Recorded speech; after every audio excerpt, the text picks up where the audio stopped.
Cockroach जनता party द्वारा राजस्थान सरकार को दिया गया 48 घंटे का अल्टीमेटम समाप्त होने के बाद मुख्यमंत्री भजनलाल शर्मा ने अफसरों को साफ हिदायत दी है कि प्रदेश में कानून व्यवस्था हर हाल में कायम रहे। उन्होंने लॉ एंड ऑर्डर पर उच्च स्तरीय बैठक बुलाकर पुलिस व गृह विभाग के शीर्ष अधिकारियों को सख्त निर्देश जारी किए हैं। जंतर मंतर पर हाल ही सीजेपी का विशाल आंदोलन हुआ था और शिक्षा मंत्री धर्मेंद्र प्रधान को इस्तीफा देना पड़ा था। गौरतलब है कि बगरू के कंवरपुरा प्राथमिक विद्यालय में सीजेपी कार्यकर्ताओं पर हुए हमले और गाड़ियों में तोड़फोड़ के मामले को लेकर माहौल गरमाया हुआ है। सीजेपी के संस्थापक अभिजीत दीपक के और सह संयोजक आशुतोष रांका द्वारा हमलावरों की गिरफ्तारी न होने पर जयपुर में दिल्ली के जंतर मंतर जैसी बेमियादी हड़ताल शुरू करने की चेतावनी दी गई थी। इसकी समय सीमा पूरी होते ही पुलिस महकमा अलर्ट मोड पर आ गया है और वहीं प्रदेश की शिक्षा व्यवस्था को लेकर प्रमुख दलों की प्रतिक्रियाएं जारी हैं। गौरतलब है कि कोकरोच जनता पार्टी के पदाधिकारी हाल ही में एक स्कूल में पहुंचे थे और तबेले में संचालन सहित कई अन्य आरोप लगाए थे। इन पदाधिकारियों पर कुछ लोगों द्वारा हमला भी किया गया था। उधर प्रदेश कांग्रेस कमेटी के महासचिव अशोक कुमार सैनी ने राज्य में शिक्षा व्यवस्था खराब होने के आरोप लगाए हैं। उन्होंने कहा कि शिक्षा मंत्री बयानबाजी करते रहते हैं, जबकि बहुत से स्कूलों में पर्याप्त शिक्षक नहीं है। अनेक स्कूल पेड़ के नीचे या तबेले में चल रहे हैं। इसके साथ ही पुराने भवन गिराव हालत में है। ऐसे में कांग्रेस नेता सैनी ने चिंता जाहिर करते हुए कार्रवाई की मांग की है। सर, राजस्थान में शिक्षा विभाग की हालत पतली होती जा रही है। ऐसा बताया जा रहा है कि काफ़ी स्कूलें बिना भवन के चल रही हैं, जर्जर हालत में हैं और पिछले साल जिस तरह से स्कूल की छत गिरी थी, काफ़ी बच्चे दुर्घटनाग्रस्त होकर मृत्यु को प्राप्त हो गए थे। उसके हालात में सुधार नहीं है। शिक्षा मंत्री बयान देते रहते हैं और कई जगह तबेलों में स्कूलें चल रही हैं। विरोध करने पर कानूनी कार्रवाई की जाती है और स्कूलों में शिक्षक नहीं है। और हाल ही में जिस तरह से कठुमर और प्रतापगढ़ में शिक्षकों ने छात्राओं के साथ दुर्व्यवहार किया है, हालत खराब है, मर्यादा गिर रही है। आप प्रदेश कांग्रेस कमेटी के महासचिव क्या कहना चाहेंगे? मैं आप चैनल माध्यम से बताना चाहूँगा कि इसमें कोई शक नहीं है, आज हमारे राजस्थान में शिक्षा का स्तर बहुत ज़्यादा गिर गया है। और ख़ास तौर से इस टाइम जो शिक्षा मंत्री बनाया हुआ है बीजेपी सरकार में राजस्थान में, पता नहीं अपने आपको क्या समझते हैं, क्या बोल देते हैं। शिक्षा का स्तर उनके बनने के बाद में बहुत ज़्यादा स्तर गिरा हुआ है। उनको ना बोलने की तमीज़ है, ना कुछ भी बयान दे देते हैं। और इसके हमारे विपक्ष के नेता कोई बात उठाते हैं तो उठाने जवाब देते हैं। आज हमारे स्कूलों की हालत कोई छुपी नहीं है। आपके चैनल के माध्यम पेपर के माध्यम से खूब पता लगता है कि स्कूलों की स्तर क्या है। पेड़ के नीचे चलती हैं, अभी 2 दिन पहले आया था तबेले में चल रही है। जो पुरानी बिल्डिंग है वो गिराव हालत में है, कई जगह तो गिर भी चुकी है। कई हादसा ऐसा हो गया, हमारे छोटे छोटे बच्चे उसमें मृत्यु होगी। तो ऐसे स्तर को गिरा पड़ा है, उसको सुधारने की कोई वो नहीं है। पहले सुनते थे कभी अखबारों से या चैनल से कि बिहार बंगाल में वहाँ स्कूलों के स्तर गिरा हुआ है, वहाँ झोंपड़े में चलती है, पेड़ के नीचे चलती है स्कूलें। लेकिन यहाँ राजस्थान में जिला हेडक्वार्टर जयपुर जैसे जिला हेडक्वार्टर में तबेले में स्कूल चल रही है। और जो हमारे विपक्ष के नेता कोई भी हो, हमारे कांग्रेस पार्टी को चाहे और कोई भी हो, वो जब अगर वहाँ देखने के जाते हैं, शिकायत मिलती है ऐसी स्कूलों की, अगर वहाँ सर्वे के लिए जाते हैं, देखने के लिए जाते हैं, इंस्पेक्शन के जाते हैं, तो वहाँ उनको देखने नहीं देते, अलाउ नहीं करते वहाँ से। वहाँ केवल शिक्षा मंत्री से अलाउ कराओ, शिक्षा विभाग से अलाउ कराओ तो हम आपको घुसने देंगे। ये जब मन मर्जी कर रखी है। ये अपने जो स्कूल की स्थिति जो गिरी हुई है उसको छिपाने के लिए हमारे प्रधानमंत्री जी कह रहे हैं कि हमने पूरा देश में लैट्रिन बाथरूम बनवा दिए। यहाँ हमारे राजस्थान में हमारे ऐसे स्कूल हैं, चिन्हित स्कूल हैं, जो हज़ारों स्कूल हैं। अभी 2 दिन पहले भी आगरा आए थे, 2,500 स्कूलों में तो लैट्रिन बाथरूम ही नहीं है। हमारे जो बच्चियाँ हैं वो कहाँ जाएँ? गाँव में ऐसी स्थितियाँ जो लैट्रिन बाथरूम टॉयलेट के लिए जगह नहीं बना रखी, अध्यापिकाएँ लगा रखे हैं, वो कहाँ जाएँ? और इनके साथ साथ क्या आप किसी स्कूल में जहाँ 10 मास्टर की आवश्यकता है, वो 2 मास्टर लगा रखें। एक ही पेड़ के नीचे एक लाइन, दूसरे क्लास की तीसरी चौथी पाँचवीं से एक लाइन लगा देते हैं।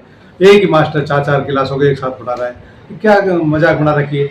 हज़ारों रुपये, लाख रुपये उनको मास्टर को तनख्वाह मिल रही है, लेकिन कोई वो नहीं हो रहा। तो ये फिर कुछ शिक्षा का इस तरह गिरा हुआ है। शिक्षा विभाग में टीचरों की बहुत ज़्यादा कमी है। शिक्षकों की ना तो भर्ती हो रही, सरकार उस पर ध्यान नहीं दे रही, बेरोजगारी होती जा रही है। तो शिक्षा को भर्ती की जाए ऐसे जल्दी से जल्दी, और इस शिक्षा का स्तर जो बिल्डिंग गिरा हुए उनको सुधारा जाए। तबेले जैसी स्थिति आ रही है कि स्कूल बच्चे हमारे वहाँ पढ़ रहे तबेले में, ऐसी स्थितियों को बाहर लाने की आवश्यकता है। इसमें शिक्षा विभाग को, राजस्थान सरकार को, आदरणीय भजनलाल जी को जागना होगा, इन पर ध्यान दें। और अभी अभी तो इनका 2-2.5 साल का कार्यकाल इनका बाकी है, तो इस कार्यकाल में इनको सुधारा जाए, नहीं तो पब्लिक इनको सड़क लाने में कोई कसर नहीं। उधर भाजपा के पूर्व जिला उपाध्यक्ष देशराज वर्मा के अनुसार प्रतापगढ़ और कठुमर सहित अन्य स्कूलों के घटनाक्रम श्रेष्ठ उदाहरण नहीं है, साथ ही इनमें कार्रवाई की जाएगी। उन्होंने कहा कि शिक्षा मंत्री और मुख्यमंत्री इस तरह के दोषियों के खिलाफ एक्शन ले रहे हैं। पूर्व में भी ऐसे प्रकरणों में कार्रवाई की गई है। सर, कठुमर में जिस तरह से छात्रा के साथ छेड़छाड़ हुई है, प्रतापगढ़ में जिस तरह से प्रिंसिपल छात्राओं के साथ जो 11वीं और 12वीं की छात्रा हैं उनके साथ तालाब में नहा रहे हैं, छेड़छाड़ी कर रहे हैं, मर्यादा स्कूलों में लगातार गिर रही है, क्या कहेंगे आप? ये क्या कांग्रेस के राज में नहीं था इतना, और आपके शिक्षा मंत्री उठपटांग बयान देते रहते हैं, ऐसी घटनाएं हो रही हैं, आप पार्टी के वरिष्ठ नेता हैं, क्या प्रतिक्रिया है आपकी? देखिए, ये तो मैं भी इसकी बात निंदा करूंगा कि एक प्रिंसिपल इस तरह की जो घटना कर रहे हैं तो गलत है। मर्यादा होनी चाहिए। हम भारतीय संस्कृति में रहते हैं और भारतीय संस्कृति में हम सम्मान की दृष्टि से गुरु का बहुत बड़ा कद दिया गया है।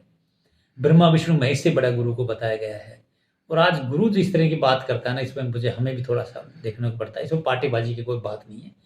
रही बात कांग्रेस और बीजेपी की कर रहे हो, ये घटनाएं पार्टी से नहीं होती हैं सर, ये घटनाएं कांग्रेस शासन में हुई हैं। लेकिन अब हम इस घटनाओं को ज़्यादा सीरियसली ले रहे हैं क्योंकि भारतीय जनता पार्टी का शिक्षा मंत्री ने बैन लगा दिया कि कोई भी उपद्रवी आदमी कॉलेज में नहीं घुसेगा, स्कूल में नहीं घुसेगा। हम थोड़ा सतर्क हो रहे हैं तो ये बातें सामने आ रही है, लेकिन ये गलत है। इस पर थोड़ा सा हमें और सर, पत्रकारों को एक तरह से कैमरा लेकर या मोबाइल लेकर फोटो खींचने पर स्कूलों पर पाबंदी लगाई है। चलो, सुरक्षा मान लेते हैं, जो भी कारण है, लेकिन कठुमर में हाल ही में 8वीं क्लास की छात्रा थी, उसके साथ भी छेड़छाड़ हुई। ऐसी बहुत कम घटनाएं सामने आ पाती हैं, लेकिन अधिकांश घटनाएं होती हैं। छात्राएं परिवारजनों तक नहीं कहते बदनामी की डर से। तो कहीं न कहीं स्कूलों के टीचरों का एक मर्यादाहीन कार्य सामने आता है, और कई जगह तो सर शिक्षक और शिक्षिकाएं भी इस तरह के कार्यों में लिप्त पाए जाते हैं। तो मर्यादा गिर रही है शिक्षकों में, और शिक्षा व्यवस्था दुरुस्त नहीं है, क्या कहना चाहिए? देखिए, अब ये हमारे राजस्थान के मुख्यमंत्री जी ने बहुत बड़ा बजट दिया शिक्षा विभाग के लिए, और ये जो हमने देखा कि जो मर्यादापूर्ण की जब आप बात कर रहे थे, अभी सभी उच्च अधिकारियों को निर्देशित कर दिया गया स्कूलों के अंदर न तो कोई टीचर मोबाइल चलाएगा, न ही कोई टीचर बच्चों को इस तरह के बाहर ले जाएगा तो स्वीकृति होगी। बहुत सारे सुधार करने का जो काम था उसमें भारतीय जनता पार्टी ने बहुत जोर दे रही है, और आने वाले आपको समय में ये लगेगा कि हाँ, भारतीय जनता पार्टी के शासन में जो सुधार हुआ है वो सुधार और अच्छा हुआ है, और ये तय है कि हम 2 महीने में आपको इसको नजर आ जाएगा। क्यों कि आपने देखा होगा कि अब हम युवाओं के प्रति और सबके प्रति शुरू से ही हम भारतीय जनता पार्टी की सरकार रहा, मोदी जी का रहा, एक राज्य सरकार रहा, हमने सबका आदर किया है। कुछ घटनाएं हुई हैं उसके लिए भी हम सजग हैं, आगे और ध्यान रखेंगे। सर, मेरा सीधा सा सवाल है, अगर किसी लड़की या छात्रा जो शिक्षक या कोई भी व्यक्ति स्कूल का स्टाफ का छात्रों के साथ इस तरह की हरकत करता है तो उनके खिलाफ पॉक्सो एक्ट नहीं लगता, उस पर एक्शन नहीं होता है, कार्रवाई नहीं होती है, नौकरी नहीं जाती है, उनको जेल नहीं होती है, सख्त कार्रवाई नहीं होती है, खाना पूर्ति करके डरा धमका के या परिजन उसको पीट देते हैं, मामला ठंडा हो जाता है जांच के नाम पर और खाना पूर्ति होती है, कोई एक्शन नहीं होता है। यहाँ तक कि जिला शिक्षा अधिकारी पे भी आरोप लगता है तो भी नहीं होता है, टीचर पे लगता है तो भी नहीं होता। ऐसे मामले दबाए जाते हैं, एक्शन नहीं होता। मेरा सीधा सा सवाल है सर, ये कई जगह आप इस बात पर आपका सवाल है, लेकिन मैं आपको बताना चाहूँगा ऐसे बहुत सारे कारण हैं जिनके टीचर सस्पेंड भी हुए, निलंबित भी हुए हैं, और जिन छात्राओं के साथ अध्यापकों ने गलत कार्य किया उनकी नौकरी भी गई है और उनका पेंशन रुकी है। ऐसे मैं आपको 20 कार्यक्रम ऐसे उदाहरण दे दूंगा जिनके साथ ऐसी घटना घटी है। लेकिन यह है कि कई बार सामाजिक दृष्टिकोण से समाज के दायरे में रह के लोगों की बात करके आपसे समझौता करके बातों को दबाने का प्रयास समाज के द्वारा किया जाता है, वो नहीं करना चाहिए। और हमें इस तरह की घटना घटती है उस पर सजग रहना चाहिए। समाज को भी इस अग्रिम भूमि में आके इस तरह की उसके क्षेत्र में उसके गांव में नहीं घटे, उनको भी अग्रिम पंक्ति में आकर इनके लिए ध्यान रखना चाहिए, जब ये सुधार होगा सर। कुल मिलाकर जयपुर जंतर मंतर नहीं बने, इसके लिए सरकार कड़ी नजर लगाए हुए है। दूसरी ओर राजनीतिक बयानबाजी का दौर जारी है।